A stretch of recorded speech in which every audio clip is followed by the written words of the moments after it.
Welcome back to Cyberspace. I'm your host, Leslie Poston. This week, we're talking about why your shampoo might be smarter than your to-do list. We all know the feeling. You're staring at your screen, completely stuck. Hours go by, nothing.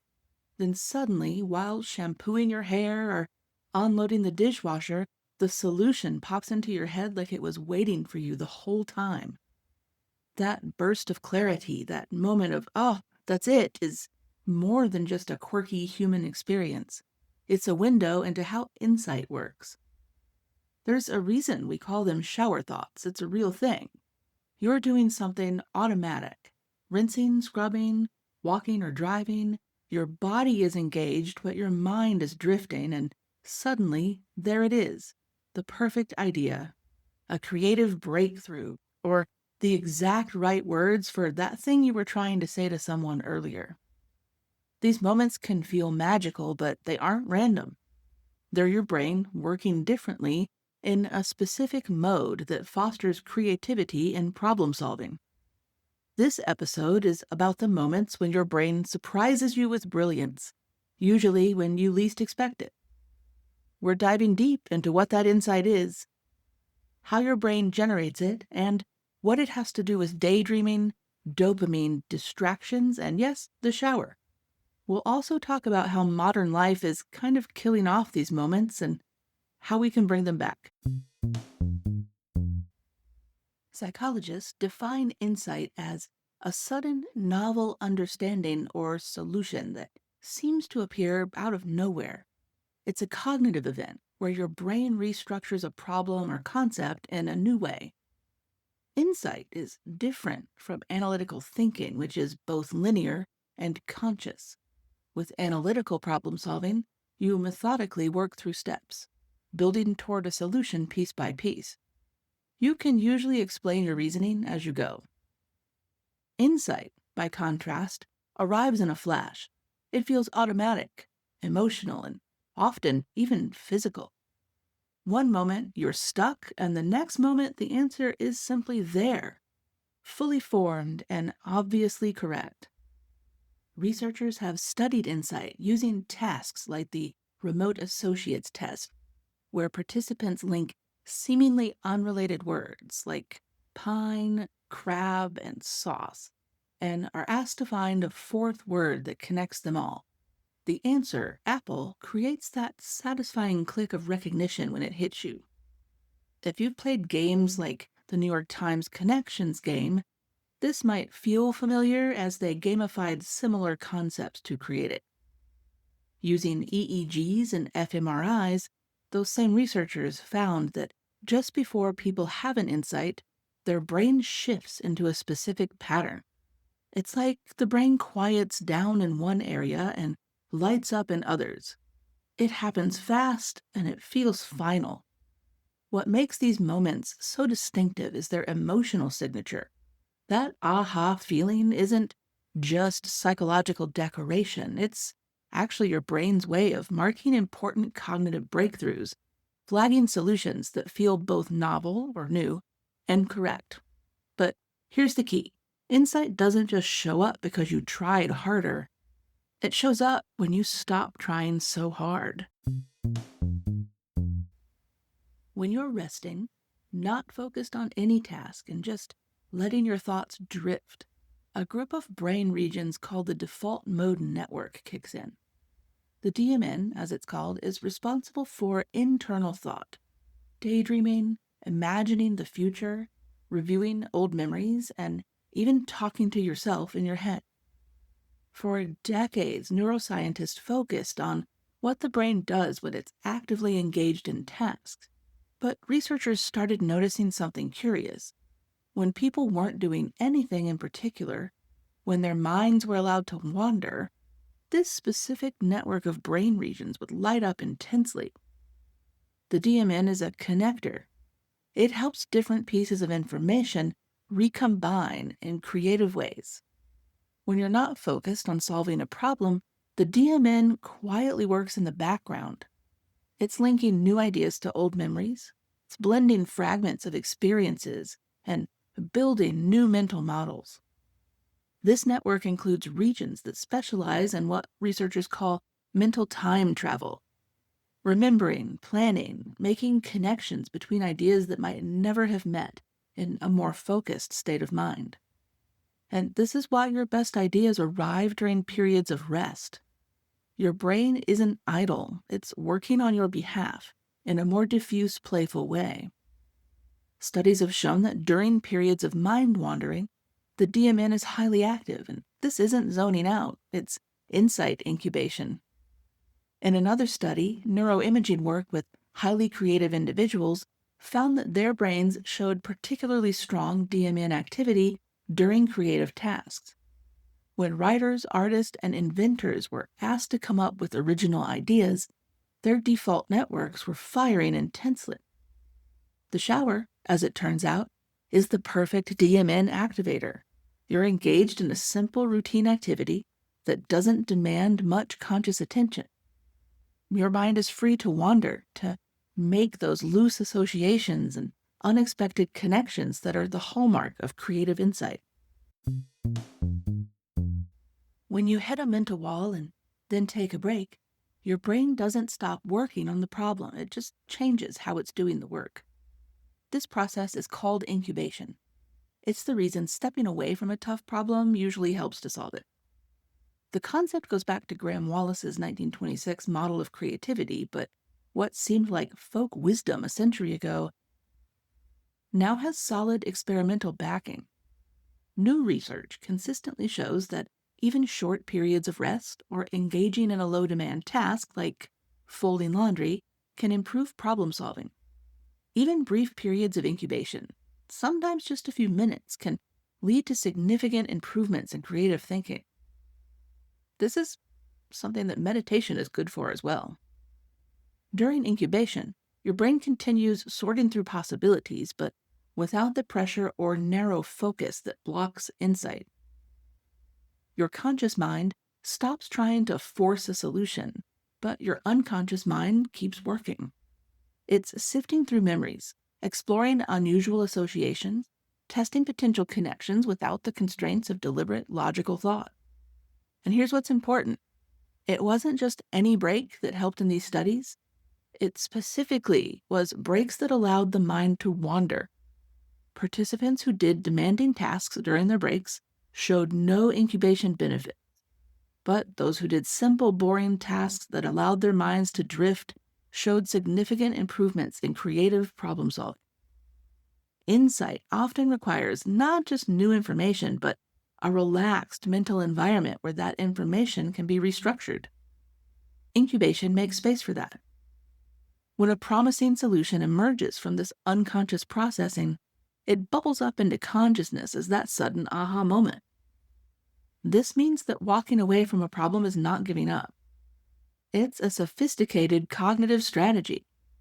In fact, research consistently shows that people are 33% more likely to solve insight problems after REM sleep when the brain actively consolidates creative connections. The phrase sleep on it has literal neuroscientific backing.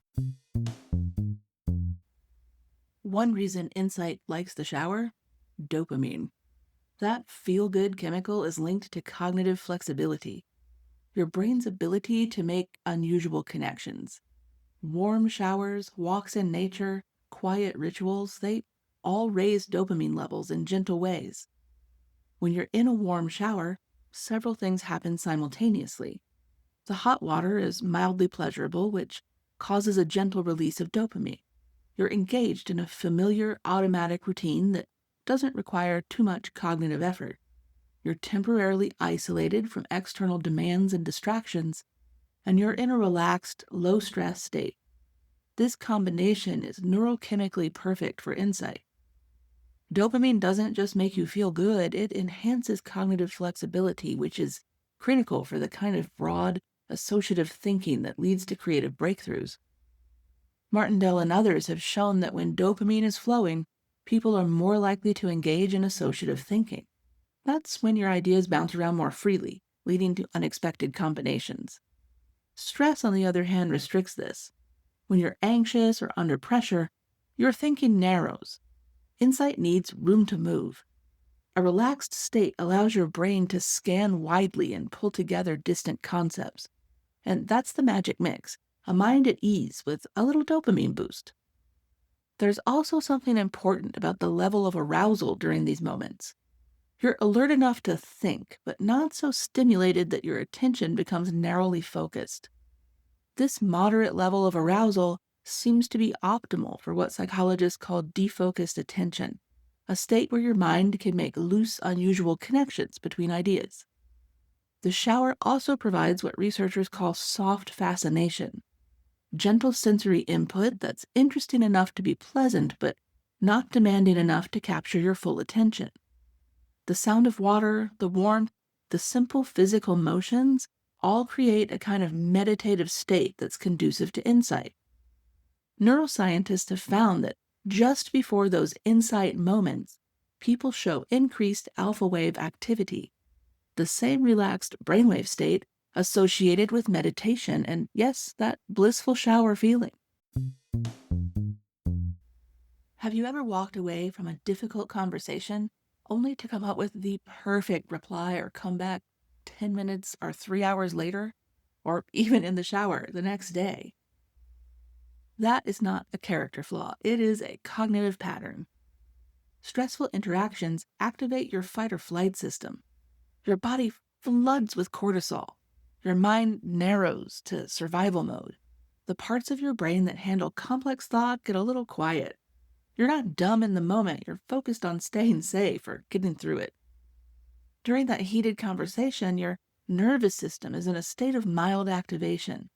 Your attention becomes narrowly focused on the immediate perceived threat, defending your position, processing what the other person is saying, monitoring their emotional state as well as your own. This narrow focus is actually adaptive in high-pressure social situations, helping you to navigate the immediate interaction. But this same narrowing of attention also constrains your access to the broader network of associations and memories that could generate that perfect witty response. And then later, when you're relaxed, your DMN can revisit the moment and remix it. Your insight system gets another pass. That's why the sharpest, most articulate version of you shows up a little too late. Your brain just needed time to feel safe and process. Once the pressure is off and your nervous system has returned to baseline, your brain begins to simulate the conversation that just occurred. In this relaxed state, with your cognitive resources freed up, your brain can access a much wider range of memories, knowledge, and creative connections, and it can take the time to craft a perfect response, weighing different options, finding just the right tone and phrasing. Your brain is not being slow or inefficient when it generates the perfect comeback after the fact. During the actual conversation, it was doing exactly what it needed to do, helping you navigate a complex social situation in real time. Here's where modern life gets in the way. All of this, DMN activity, incubation, associative thinking, requires mental breathing room. But we fill every moment with distraction. Phones in the bathroom, podcasts on our walk, scrolling between tasks, open concept offices, no time between meetings, filling our every day, our every moment of every day with something to do. Think about your typical day. When was the last time you allowed yourself to be truly bored? When did you last find yourself with nothing specific to think about? No immediate task demanding your attention, no screen calling for your engagement. For many, these moments have almost completely disappeared. We check our phones while we wait for the elevator. We listen to music or podcasts while walking the dog, missing opportunities to talk to our neighbors or just think. We scroll through social media during what used to be our quiet moments. Even in the bathroom, once a guaranteed sanctuary for unstructured thought, many of us are now bringing our phones. Research shows that fragmented attention and constant input reduce creative output and limit spontaneous thought. When we eliminate boredom, we eliminate insight. This constant stimulation isn't just changing how we spend our time, it's changing how our brains work. Studies suggest that our capacity for sustained focus is being systematically undermined by digital environments designed to capture and fragment our attention.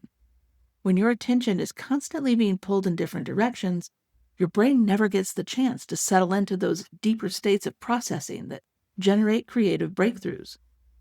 There's also emerging research suggesting that constant digital stimulation might be interfering with the default mode network itself. When you're always consuming information, always responding to external stimuli, the brain regions involved in internal thought and reflection get less practice. If we want those genius shower thoughts back, we're going to have to reclaim our idle time. We need more quiet gaps, more unfocused moments, more permission to not be productive every second. I'm going to challenge you to spend some time each week being bored on purpose. So, how do we make space for more insight? Start by building in low stimulation time. Take device-free walks. Let yourself stare out the window. Shower without a podcast, as much as I want you to listen to this one. Give your brain quiet rituals.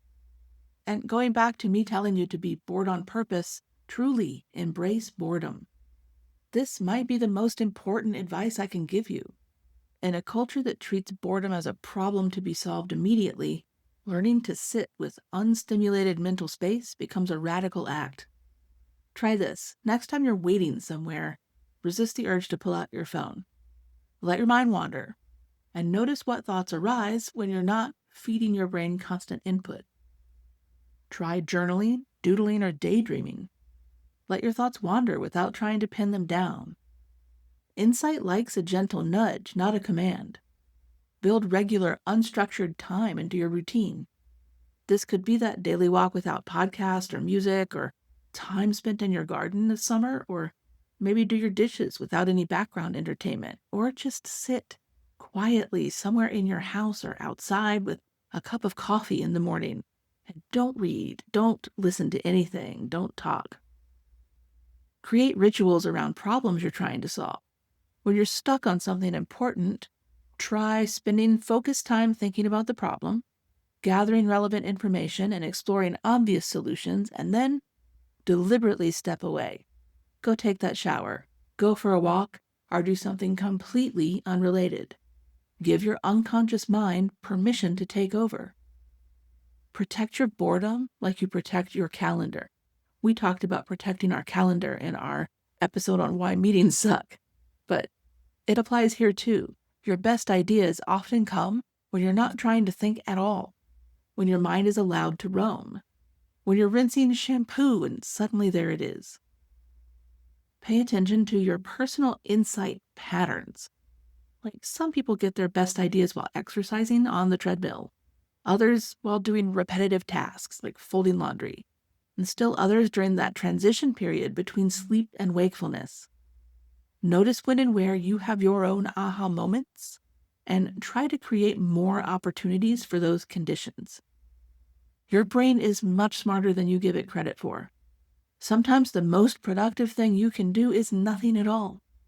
These moments of apparent inactivity are actually some of the most productive thinking time you can invest, a significant difference in your capacity for insight.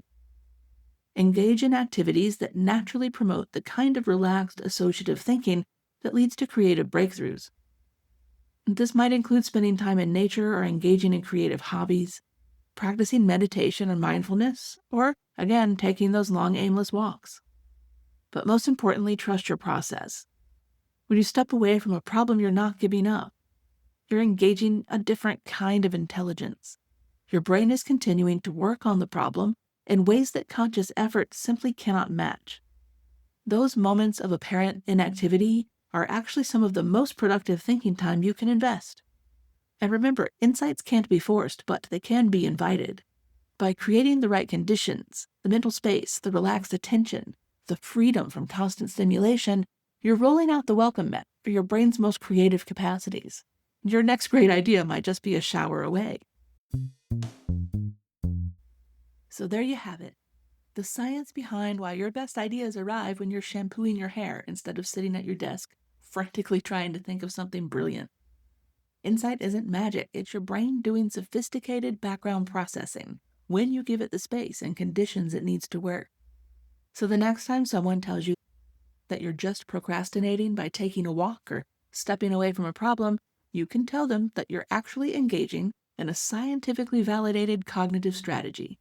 You're activating your default mode network, creating conditions for incubation, and giving your unconscious mind the opportunity to make these creative connections that conscious effort often can't achieve. In our hyper-connected world, protecting time for insight might be one of the most important things you can do for your creative and intellectual life. Your brain is quietly brilliant, but only when you give it room to breathe. So here's a question to take with you. When was your last shower thought that genuinely surprised you? And more importantly, what are you going to do this week to create more space for those moments of unexpected brilliance? Thanks for listening to Cyberspace. I'm your host, Leslie Poston, signing off. As always, and until next time, stay curious and don't forget to subscribe so that you never miss a week. And if you find these podcasts helpful, share it with your friends. Thanks for listening.